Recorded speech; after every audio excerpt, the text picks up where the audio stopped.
പ്രാന്തി കുപ്പായം. സത്യം പറയാലോ കുട്ടിയെ, ഇതിന്റെ അകത്തുനിന്ന് പുറത്തിറങ്ങിയപ്പോ തന്നെ എന്റെ അസുഖമൊക്കെ മാറി. ഈ 36ന്റെ കുപ്പായം നല്ല ഭാഗ്യമുള്ളതാ. അസുഖമൊക്കെ ഭേദായില്ലേ? ഉവ്വ് ഇതുമേലൊന്ന് കേറി നോക്കൂ, അപ്പ അറിയാം 36ന്റെ മേന്മ. അരപ്രാന്തുള്ളവരെ മുഴുപ്രാന്താക്കുന്ന സ്ഥലാ ഇത്.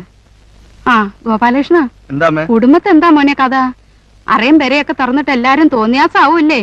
അങ്ങനെയൊന്നുമില്ല അമ്മേ. ഇല്ലേ പിന്നെ. ആ നടന്നോളൂ, നേരം കളയണ്ട.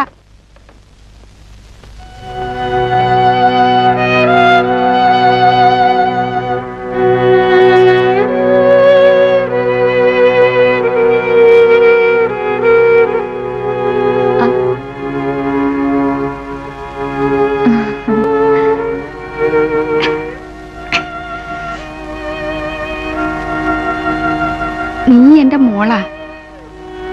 നീയുള്ള ഇവിടെ എനിക്ക് സ്വർഗ. എന്നെ വിട്ട് ഞാൻ മരിക്കോളം നീ എങ്ങും പോണ്ടാട്ടോ. ഇല്ല, എനിക്ക് വേറെ അമ്മയില്ലല്ലോ.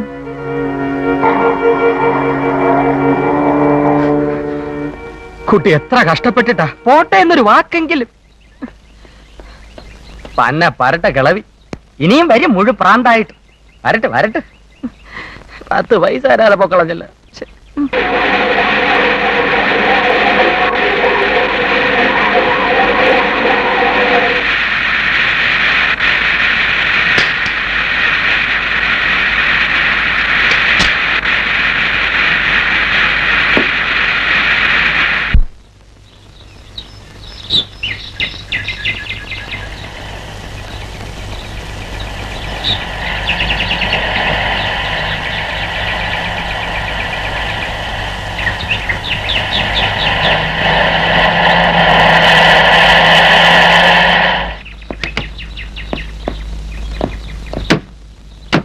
വിനു, കം.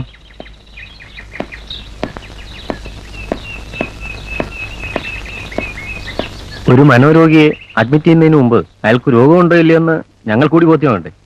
ആരെങ്കിലും കൊണ്ടുവന്ന് വട്ടാണെന്ന് പറഞ്ഞ് അകത്തിടുന്നത് ശരിയല്ലല്ലോ. നിങ്ങളെ കൊണ്ടുവന്നവർ പറഞ്ഞു നിങ്ങൾക്ക് ഭ്രാന്താണെന്ന്. നിങ്ങൾക്ക് എന്ത് തോന്നുന്നു? എനിക്ക് വട്ടില്ല എന്ന് പറഞ്ഞാൽ നിങ്ങൾ പറയും എല്ലാ വട്ടന്മാരും അങ്ങനെയാണ് പറയുന്നത്. 10 വിഡ്ഢികളുടെ മുമ്പിൽ ഒരു ബുദ്ധിമാന് എന്ത് സ്ഥാനമാണുള്ളത്? അതാണ് സത്യം പറഞ്ഞാൽ എന്റെ സ്ഥിതി. എന്റെ വീട്ടുകാർ എന്നെ കൊണ്ടുവന്ന് നിങ്ങളുടെ മുമ്പിൽ നിർത്തിയിട്ട് പറഞ്ഞു എനിക്ക് വട്ടാണെന്ന്. നിങ്ങൾ വിശ്വസിച്ചു. സപ്പോസ് ഞാൻ പറയുന്നു എനിക്ക് വട്ടില്ല എന്നും അവർക്ക് വട്ടാണെന്നും, നിങ്ങൾ വിശ്വസിക്കുമോ? ഇല്ല. കാരണം മെജോറിറ്റി പറയുന്നതാണല്ലോ ശരി. പക്ഷെ ഒന്ന് ആലോചിക്കണം, മെജോറിറ്റി പറയുന്നത് തെറ്റാണെന്ന് ഈ നാട്ടിലെ മന്ത്രിമാർ വരെ വ്യക്തമായി തെളിയിച്ചിരിക്കുന്ന ഈ കാലഘട്ടത്തിൽ മെജോറിറ്റി പറഞ്ഞു എന്ന് പറഞ്ഞ് നിങ്ങൾ എന്നെ ഭ്രാന്തനാക്കരുത്. നിങ്ങൾക്ക് ഞാൻ ഭ്രാന്തനാണെന്ന് തോന്നുന്നെങ്കിൽ ഞാനിവിടെ കിടക്കാം, ഇല്ലെങ്കിൽ ഞാൻ പോവാം. ഓക്കെ, ഇതെന്താണെന്ന് നിങ്ങൾക്ക് തോന്നുന്നു? സത്യം പറഞ്ഞാൽ എനിക്കൊന്നും തോന്നുന്നില്ല. ഒരു മോഡേൺ പെയിന്റിംഗ് എന്ന് പറയാം. നിങ്ങൾ ഇതിനെ എന്ത് വിളിക്കും? ഒരു ചിത്രകാരന്റെ തോന്നിവാസം എന്ന് വിളിക്കാം. എന്നെ പോലൊരു സാധാരണക്കാരൻ. പിന്നെ കലാകാരന്റെ വ്യൂ പോയിന്റിൽ അത്യുന്നതയുടെ അപാര നീലിമ എന്നൊക്കെ പറയാം. പക്ഷെ ഞാൻ അങ്ങനെ പറഞ്ഞാൽ നിങ്ങൾ പറയാം എനിക്ക് ഭ്രാന്താണെന്ന്. അതെ, കറക്റ്റ് അല്ലേ? ഈ ചിത്രത്തിൽ നിങ്ങൾ എന്തെങ്കിലും രൂപം കാണുന്നുണ്ടോ?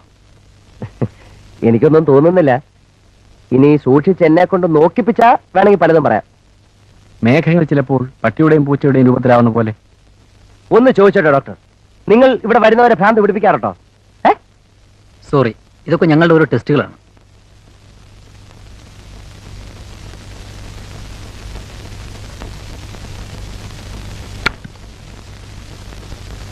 ഈ ചിത്രം നോക്കി ഒരു കഥ പറയാമോ? ടെസ്റ്റ് അല്ലേ, പറയാം. എനിക്ക് ഭ്രാന്തില്ലാന്ന് തെളിയിക്കേണ്ടത് എന്റെ മാത്രം ആവശ്യമാണല്ലോ ഇപ്പോഴ്. What do you mean, doctor? ഞങ്ങൾക്ക് അയാളിൽ ഒരു തകരാറും കാണാൻ കഴിയുന്നില്ല. അങ്ങനെയുള്ള ഒരാളെ എങ്ങനെ അഡ്മിറ്റ് ചെയ്യും? എന്താണ് അയാളുടെ അസുഖം? ഞാൻ അവന്റെ ജ്യേഷ്ഠനാണ്, എനിക്കറിയാം. He's mad. കാര്യങ്ങളൊക്കെ ഞാൻ ഡോക്ടർ രവീന്ദ്രനോട് പറഞ്ഞിട്ടുണ്ട്. He told me to bring him, but he is not.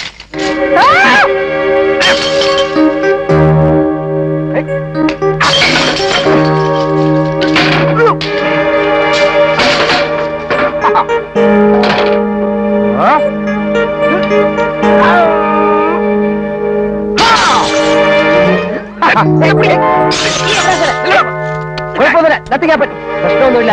ഇവിടെ ഇവിടെ ഇവിടെ അല്ല സാറേ, മനുഷ്യന്റെ ക്ഷമയ്ക്കൊരു അതിരില്ലേ? കുറെ നേരമായിട്ട് ഞാൻ സഹിക്കുന്നു.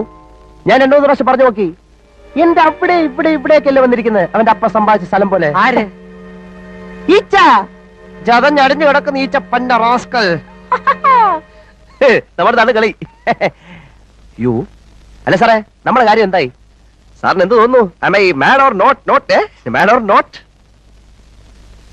അഡ്മിറ്റ് ചെയ്യും.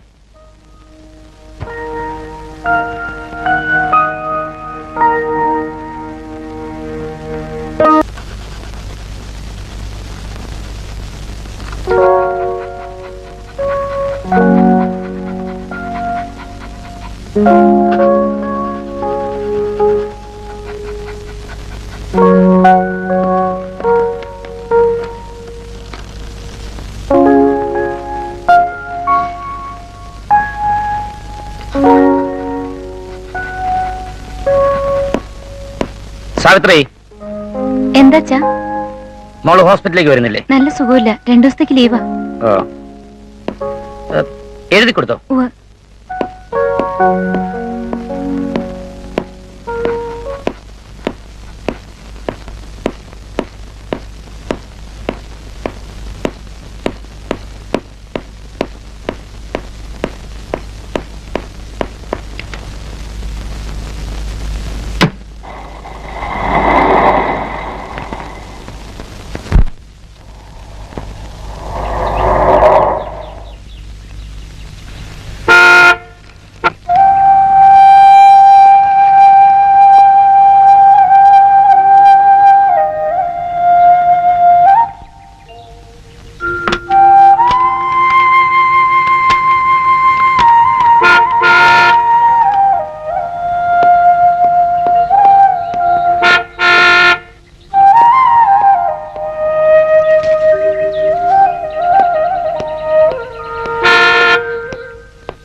Good morning sir.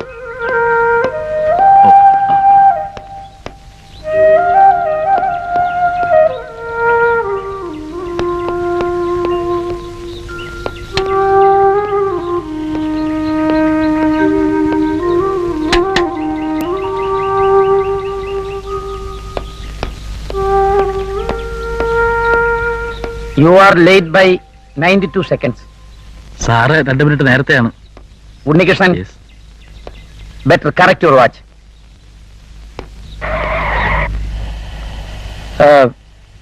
സുഭദ്ര കുഞ്ഞമ്മയെ ഡിസ്ചാർജ് ചെയ്തു.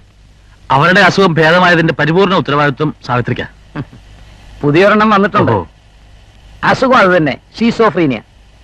ഒരു ലവ് ട്രാജഡിയാ. എന്ത് ട്രാജഡി ആയാലും മുടങ്ങാതെ പേഷ്യൻസ് വന്ന് കയറുന്നുണ്ടല്ലോ.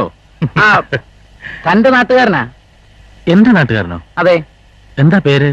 പേര് ഓർമ്മയില്ല, ഹോസ്പിറ്റൽ റെക്കോർഡിൽ കാണും.